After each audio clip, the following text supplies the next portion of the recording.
Story 1. The Flash Drive's Secrets. I'm currently a freshman in college, navigating the chaotic yet exhilarating currents of higher education. This past week, however, saw me back in my hometown, a somber occasion for a funeral that cast a reflective pall over everything. But the catalyst for the unsettling story I'm about to share lies further back, in the seemingly mundane hallways of my senior year in high school. Let's backtrack a little. I was in the school library during a designated study hall period, a precious pocket of time I usually dedicated to catching up on assignments. On this particular afternoon, I was wrestling with some computer science work, specifically trying to get a program to compile correctly in JCreator. My own aging laptop at home, bless its struggling circuits, didn't have the software installed, making the school computers my only viable option for this class.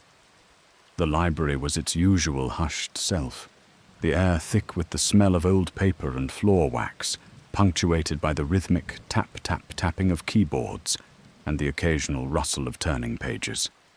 As luck, or perhaps misfortune, would have it, most of the computers were occupied. Only 2 machines side by side near the back had JCreator, and one was already in use. The occupant was a boy from my computer science class, a figure who existed more as a peripheral shadow than an actual classmate. He was an enigma, really tall and possessed of a striking, almost unnerving pallor, as if he'd never seen the sun. His long, jet-black hair fell in a lank sheet across his face, perpetually obscuring one eye, lending him an air of brooding mystery.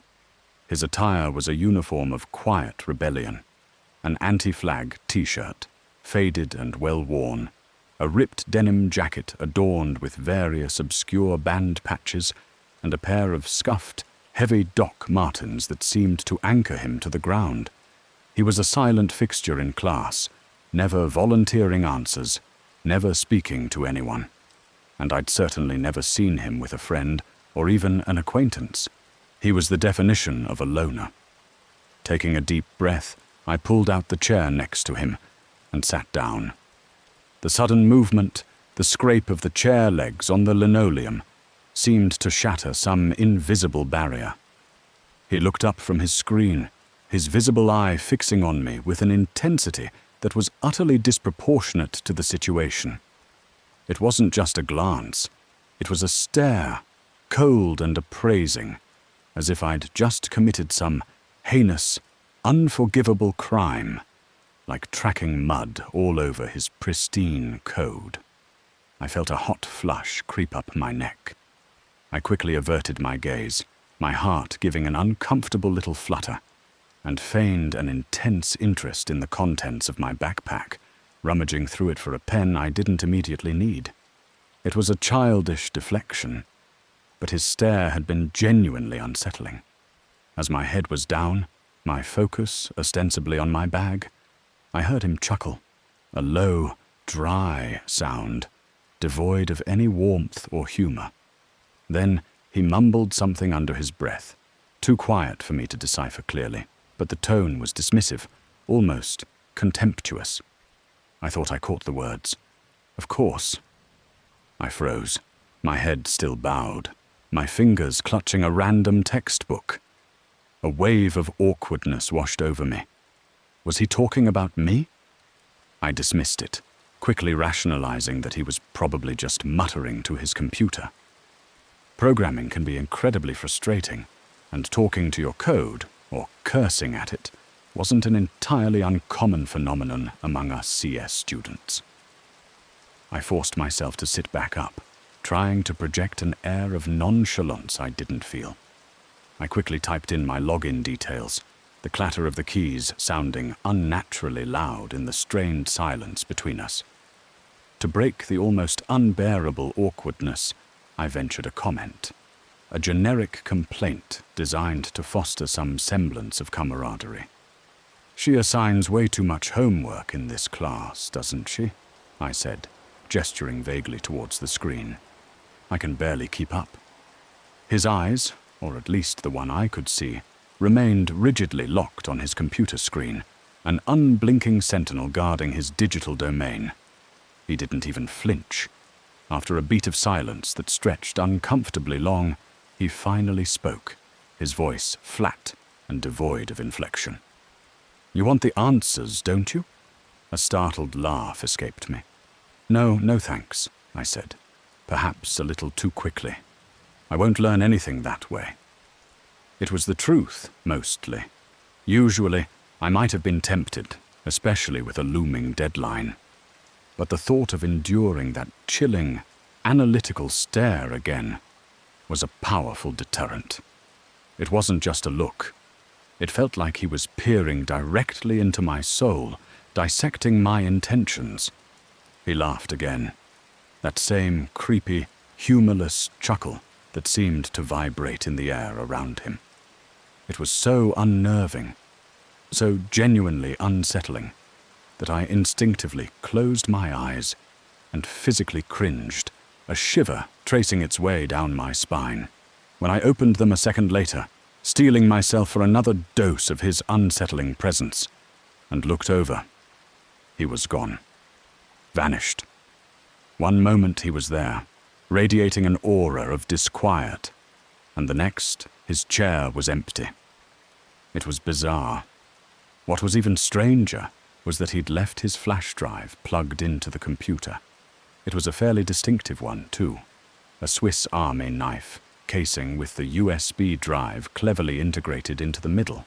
An awesome, if slightly impractical, design. I waited, glancing at the clock on the computer screen. 10 minutes passed. He didn't return.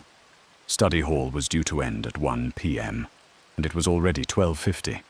I figured he must have forgotten it in his haste to disappear. With a sigh, I decided I'd take it and give it back to him the next day in computer science class. It seemed like the responsible thing to do. I ejected it, dropped it into my pocket, and when I got home, I tossed it into a little trinket box I kept on a shelf above my bed, intending to retrieve it in the morning. Here's where the story takes a decidedly crazy turn. After that day in the library, he never came to school again. Not once. He was already notorious for his sporadic attendance, a ghost in the academic machine. So for the first month or so, his absence didn't raise too many eyebrows. Teachers probably marked him absent, and life went on. But then May rolled around, the scent of summer and graduation heavy in the air. We were all buzzing with plans for college, senior pranks, and the impending end of our high school careers. In the whirlwind of exams, college applications, and graduation preparations, I had completely, utterly forgotten about the flash drive and its silent, enigmatic owner. It wasn't until 2 days ago, back home from college for the funeral, that the memory resurfaced. I needed a flash drive to transfer a PowerPoint presentation for a business class, and my own was frustratingly full. As I rummaged through my desk drawers, my gaze fell upon that little trinket box, and I remembered. The tall, pale boy, the creepy laugh, the Swiss Army knife flash drive. Curiosity, tinged with a faint, lingering unease, got the better of me. Before plugging it into my laptop, I ran a scan with my Norton antivirus software. It came back clean, all safe. My initial plan was simple: delete all his stuff, reformat it if necessary, and use it for my presentation. Naturally, however, my inherent nosiness kicked in. I had to take a peek. I started snooping through his files. The first thing that caught my eye was a folder clearly labeled Computer Science. I clicked it open. Inside, meticulously organized, were the complete, correct answers to every single assignment, every lab, every project we'd had that entire year. Damn, I thought, a flicker of understanding dawning. Maybe that's why he left it. Maybe he wanted me to find it, so I could copy off him. It was a strange thought. Perhaps he knew, even then, that he was never coming back to school. And this was his bizarre, anonymous parting gift, or a final, cynical commentary. I navigated back to the main directory. The second folder was simply titled Music. I kind of had to open that one, morbidly curious to see what kind of soundtrack accompanied such a peculiar individual. I was braced for something heavy, aggressive, maybe industrial or goth. Surprisingly, it wasn't what I expected at all. There were only 3 songs on the entire drive: Running on Empty by Jackson Browne, White Rabbit by Jefferson Airplane, and Helter Skelter by the Beatles. An eclectic, almost anachronistic mix, and each song, in its own way, carried a certain weight, a hint of desperation or chaos. I went back again, a growing sense of unease beginning to settle in my stomach. There was another folder, this one untitled, anonymous. Inside it was a subfolder, a P literature. This contained a jumble of essays, notes, and various other junk files. One document, however, stood out due to its odd title, The Best Doc. I opened it. It wasn't an essay. It was a 10-page document, each page a scanned image of what looked like notebook paper, filled, line after painstaking line, entirely with his first and last name, handwritten over and over again, a relentless, obsessive litany. A cold knot formed in my gut. This was beyond eccentric. This was disturbing. I clicked back again, my curiosity now thoroughly mixed with a creeping dread. This is where it got really weird, really unsettling. He had a series of image files, pictures taken with a phone, it looked like. They were photos of the emergency escape plan posters, the ones laminated and stuck to the door in every single classroom in the school. He'd photographed each one. There was another picture, this one stark and grimy. A single lit cigarette smouldering on the cracked tile floor of what was unmistakably one of the school bathrooms. And another, even stranger. A small pile of coins, pennies, nickels, dimes, scattered on that same bathroom floor, with a bright yellow post-it note placed neatly next to them, the words, "Chump Change," scrawled on it in bold, aggressive, all-caps lettering. My breath caught in my throat. This was moving from merely strange to genuinely alarming.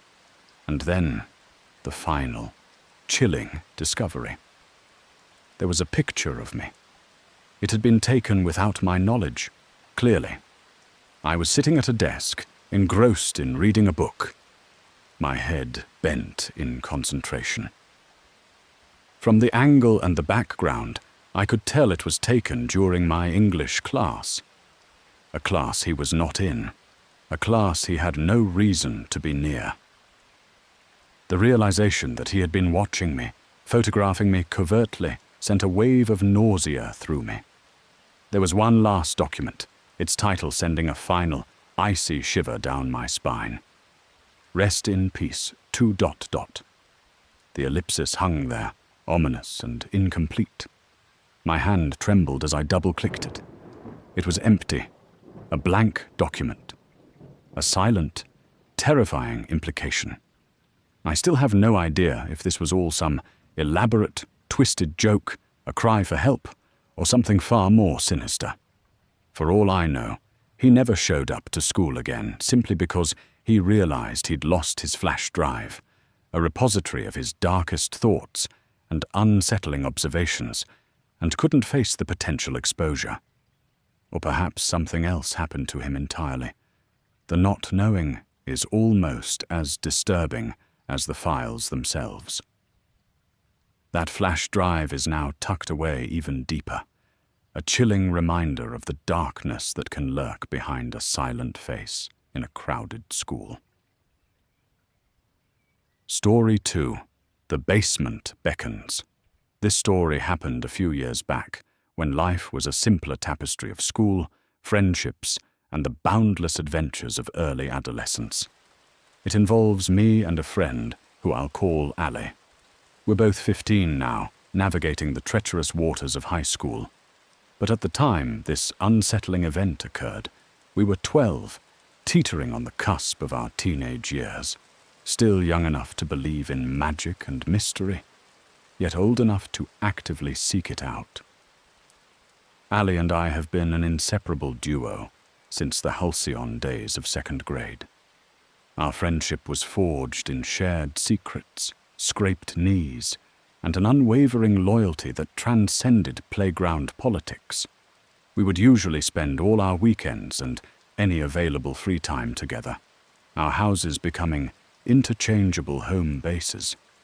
From the very beginning, we shared a deep, almost obsessive fascination with the paranormal, with ghost stories, and with anything that hinted at a world beyond our everyday understanding. We devoured ghost hunting TV shows with an almost religious fervor, memorizing techniques and terminology, fueled by youthful imagination and a genuine desire to connect with the unknown. We had every reason to believe, or rather, chose to believe, that every house we ever stepped foot into was undeniably, thrillingly haunted. Our ghost hunts were legendary, at least in our own minds. Armed with a clunky old flip phone to record EVPs, electronic voice phenomena, a term we'd picked up from the shows, and an unshakable belief in our investigative prowess, we'd creep through darkened rooms, whispering dramatic questions into the ether. But there will always be one particular night, one specific investigation that stands out starkly in my memory, a chilling experience that still haunts the periphery of my thoughts to this very day. It was a typical weekend night, probably around midnight. We were, as most kids of our age tend to be on weekends, free from the tyranny of school alarms, hyperactively awake, fueled by sugar and the thrill of being allowed to stay up late. The usual pastimes had lost their luster, and so, inevitably, we decided to embark on another ghost hunt, this time in the shadowy depths of my own house. We meticulously prepared our equipment.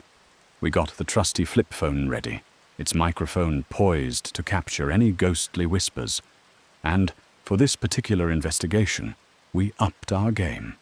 We borrowed my dad's then-new touchscreen phone, a marvel of technology to us, with the express purpose of actually videotaping our hunt. This was a momentous occasion, our first foray into visual evidence gathering. It would also, as fate would have it, be our last time using that particular method. My basement was not like the finished, brightly lit basements you often see in newer homes. The house I was living in at the time was very old, a relic from a previous century, and therefore its subterranean level was decidedly old-fashioned and undeniably creepy. A narrow, creaking wooden staircase led down into the gloom.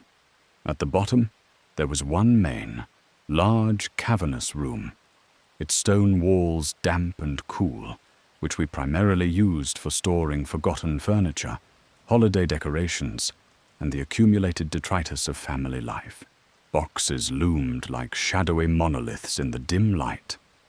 A little further in, through a narrow opening, there was another medium-sized room, this one housing the hulking, noisy forms of the washer and the dryer, their metallic surfaces gleaming faintly.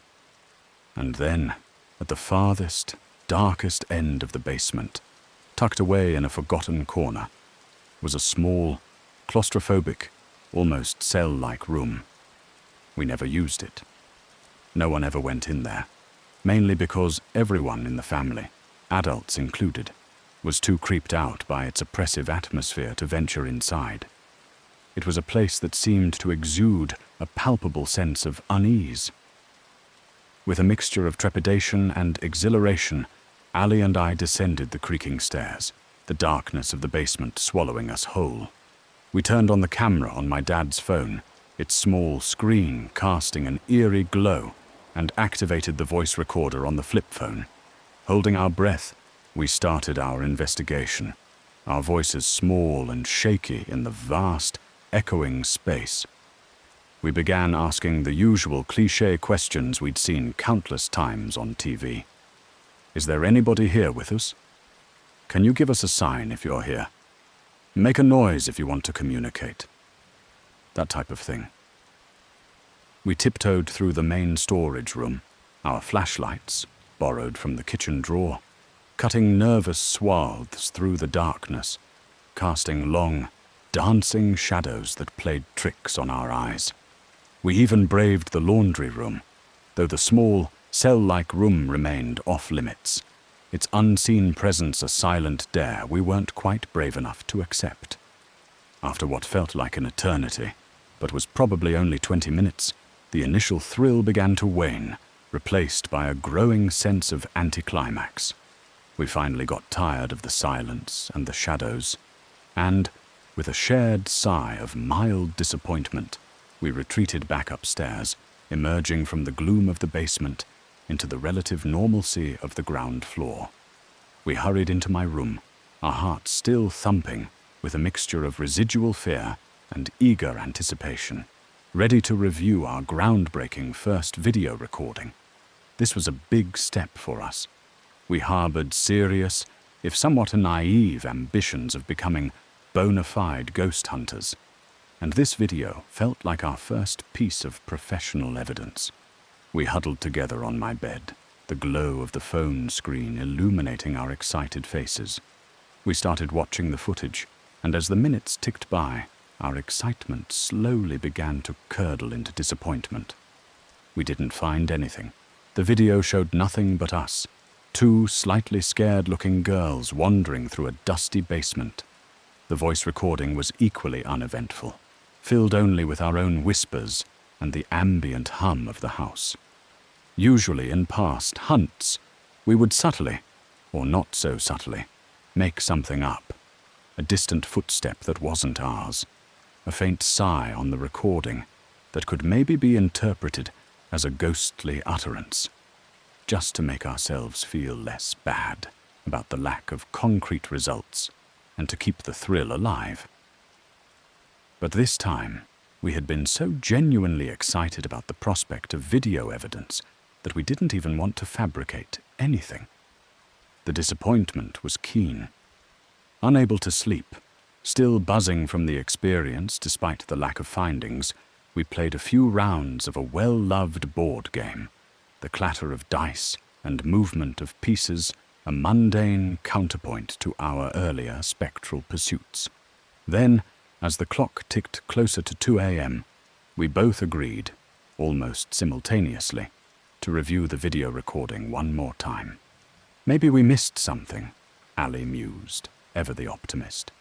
Maybe we weren't paying close enough attention. And oh boy, were her words prophetic. We had missed something truly terrifying. While reviewing the tape again, this time with less excited anticipation and more focused scrutiny, we both could just feel a different energy coming from it, a subtle but pervasive sense of unease, of something wrong. I guess we hadn't realized it before because we were too filled with the initial thrill and excitement of the hunt. We pressed on anyway, fast-forwarding to the parts where we were deepest in the basement. And as we paid more attention, our ears straining, we could actually hear them. Faint, distinct footsteps on the concrete floor. Footsteps that definitely weren't ours. They were heavier, slower, and seemed to echo from a part of the basement where neither of us had been. A shiver went down my spine. Then, something flickered on the screen. What showed up on that tape next is an image I still see when I close my eyes sometimes. A horrifying snapshot burned into my memory.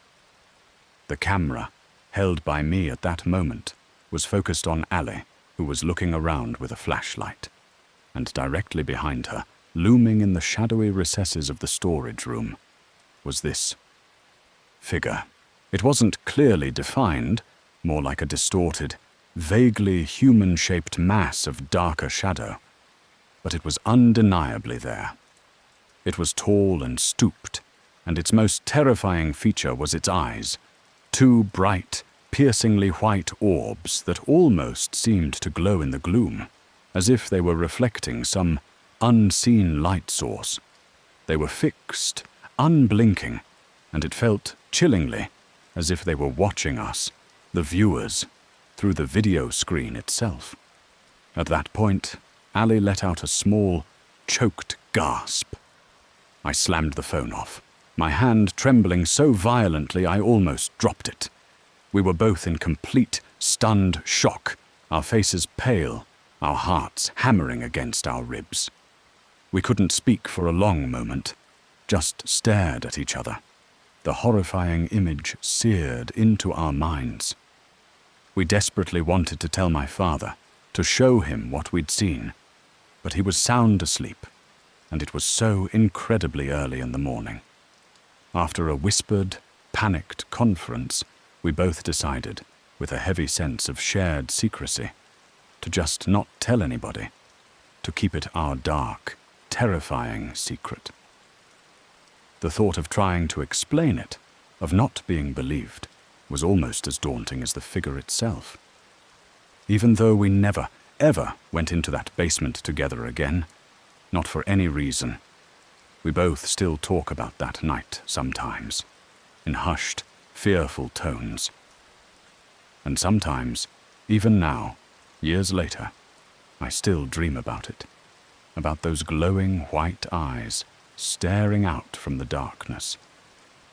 I don't know for sure if it was just our overactive imaginations playing tricks on us, a combination of shadows and fear, or if there was genuinely something with us in that basement that night. But whatever it was, real or imagined, I'll never go down there alone again. Some doors are best left unopened, and some shadows are best left undisturbed. And Story 3, The Halloween Stalker at Van Buren State Park. This all happened back on Halloween in 2014, a night that was supposed to be about harmless, spooky fun, but took a decidedly sinister turn. My name is Max, and I'm originally from a small, generally quiet town in Findlay, Ohio. Back then, I used to go to a county high school, situated about a 10-minute drive from where I lived, called Van Buren High School.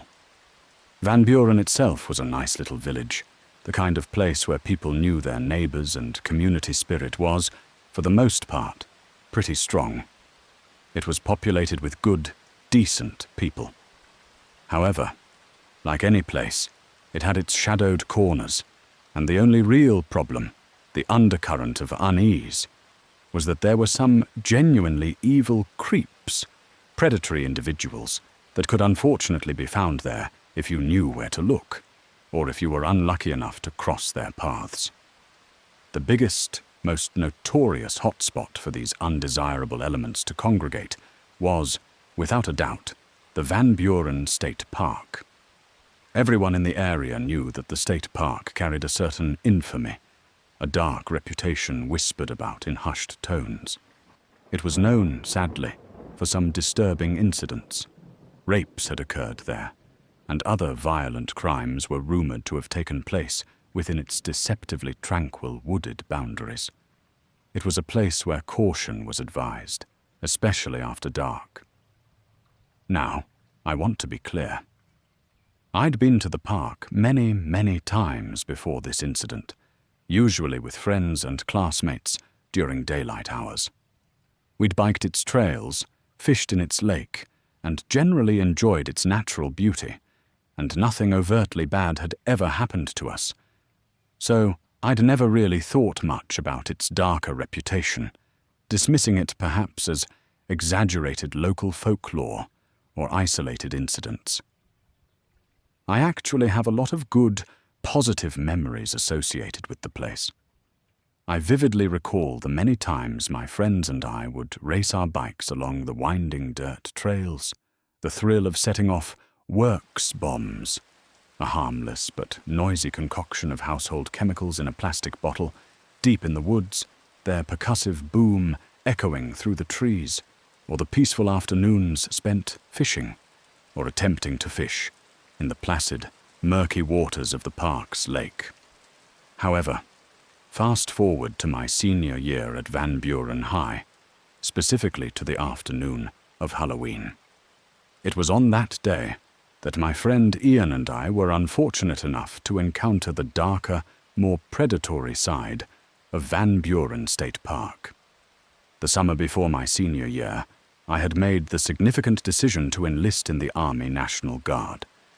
Consequently, it became increasingly important for me to maintain a high level of physical fitness, to work out regularly, and to stay in top shape for basic training and beyond. So, on that particular Halloween afternoon, with the school day just ended and a crisp autumn chill in the air, I asked my best friend, Ian, if he wanted to go run the trails in the state park with me. He readily agreed, as he also liked to work out when he could, and was always up for a challenge. It was probably about 4 o'clock in the afternoon when I pulled my car into one of the smaller, more secluded parking lots at the state park. I was waiting for Ian to arrive and meet me there. As I sat in my car, engine off, scrolling through my phone, I noticed an old, beat-up silver car parked a few spaces away. Inside, a man was sitting, and something about him immediately set off my internal alarm bells. He was bald, with a pasty, unhealthy complexion, and his whole demeanor was just disturbing. He was sitting there suspiciously, not getting out, not seemingly doing anything, just observing. Knowing the park's reputation and the fact that creeps were known to hang out there, I instinctively glanced over to discreetly check out what he was doing. That's when I noticed he was staring directly at me, and he would not take his eyes off me. It wasn't a casual glance, it was a fixed, intense, deeply unsettling stare, the kind of stare that made him look hungry, predatory, and made me feel profoundly uncomfortable, like a specimen under a microscope. His eyes were wide open, almost unnaturally so, and I'm pretty sure he had a slight, chilling frown. Or maybe it was a twisted, predatory grin. It was hard to tell from that distance, but the overall impression was deeply unnerving. We made eye contact for a brief, uncomfortable moment. He then gave a slow, deliberate nod at me, as if he were trying to signal a casual hello, but his intense, unwavering glare did not drop, did not soften. It was a chillingly incongruous gesture.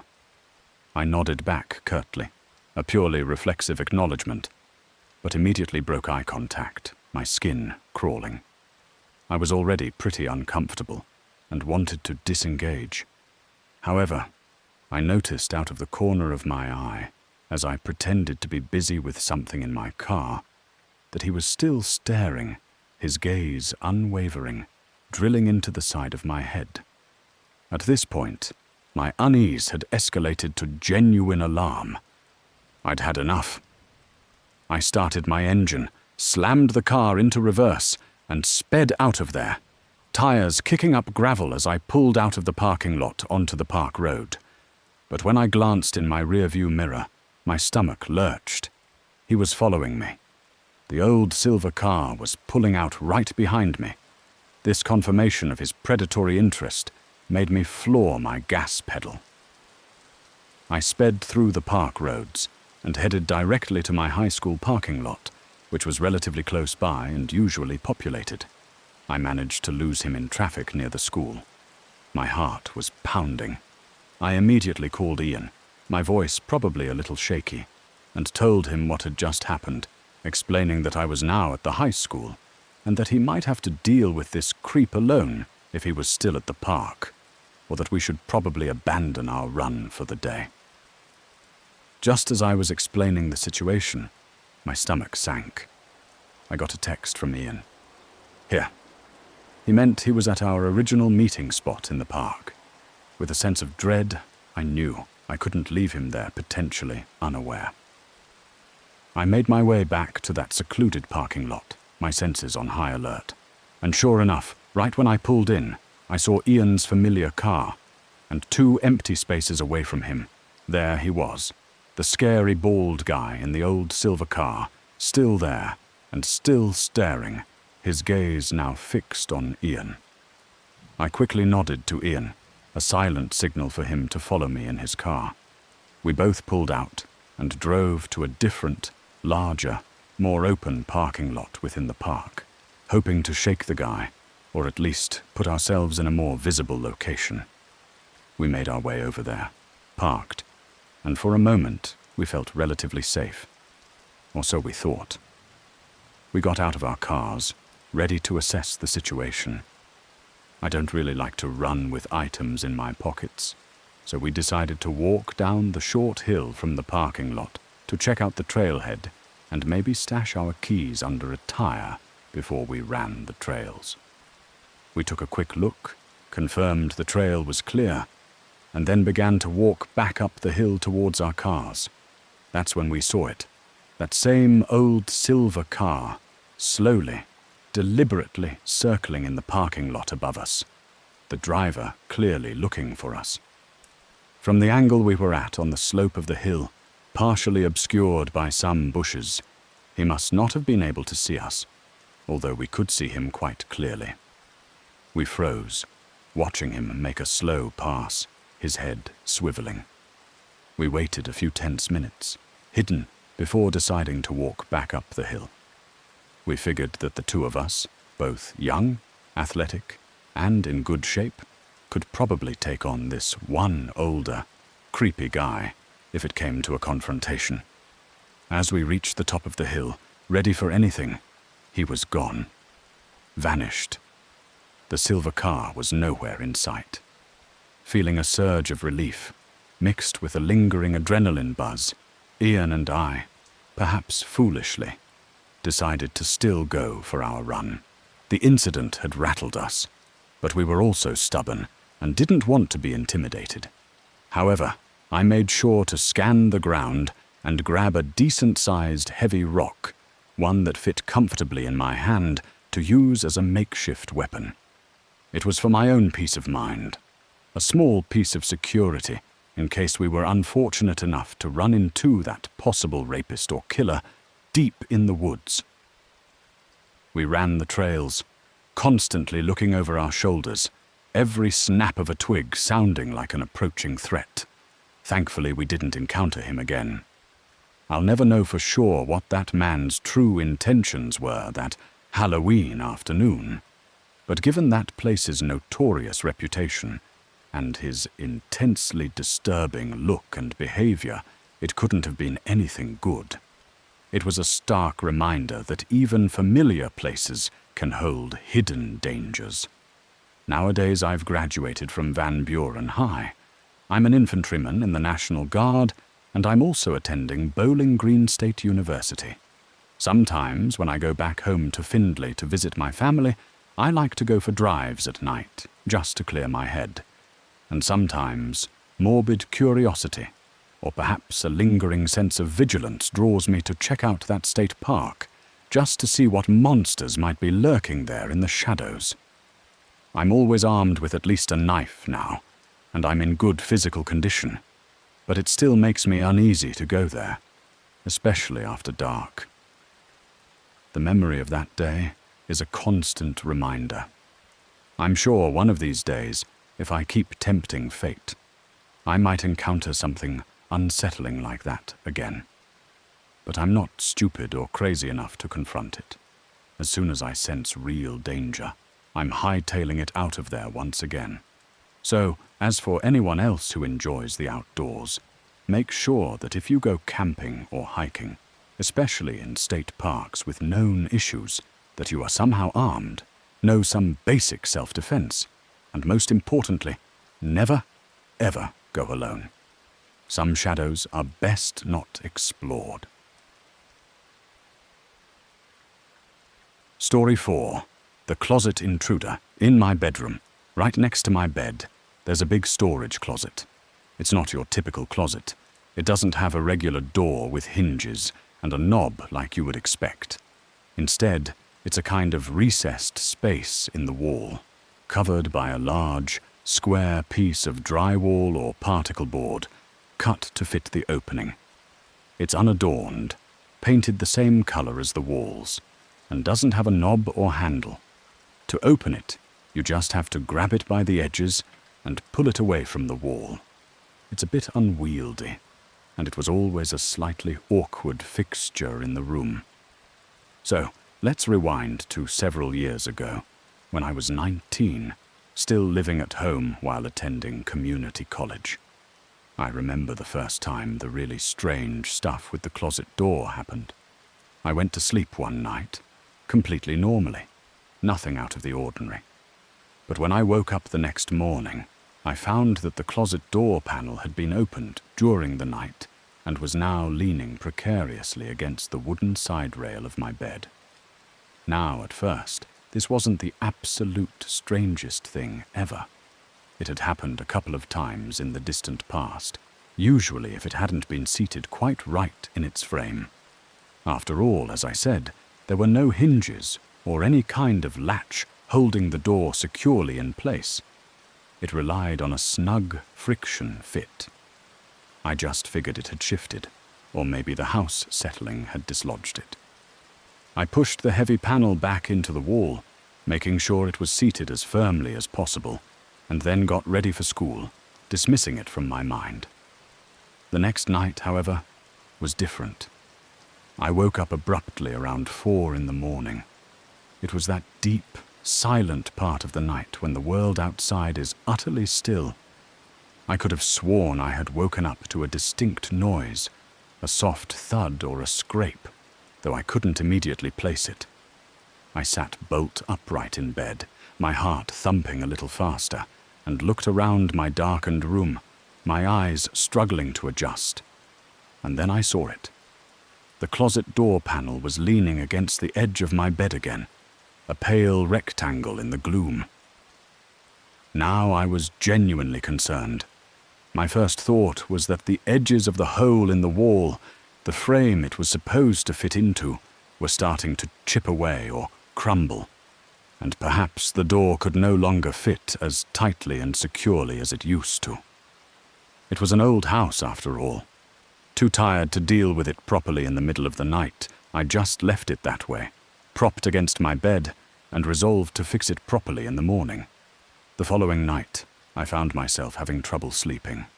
My mind was restless, and I tossed and turned for what had to be at least 2 hours, rolling around in bed, unable to drift off, the image of that dislodged closet door replaying in my thoughts.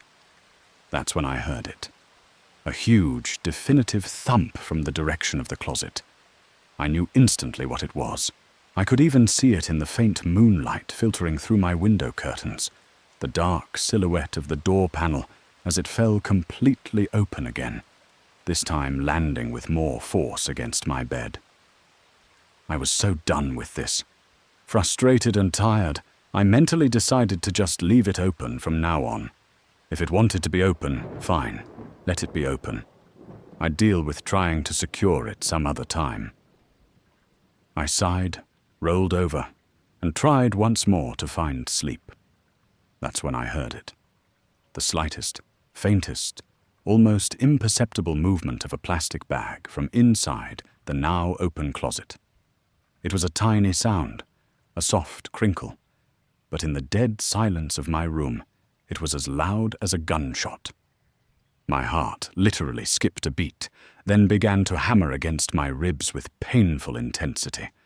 There was no draft in the room at all, no open window, no fan running that could have caused such a sound. Every rational explanation evaporated. My hand, slick with a sudden cold sweat, trembled as I hesitantly reached for the light switch on the lamp beside my bed. I flicked it on, flooding the room with harsh, sudden light. My eyes darted to the open closet, and then my biggest, most primal fear came true. I saw someone. Someone was inside the closet, crouched down in the shadows, peering out at me in my bed. Their eyes, wide and dark in a pale face, were fixed on mine. Within maybe half a second of my turning on the lights, they reacted.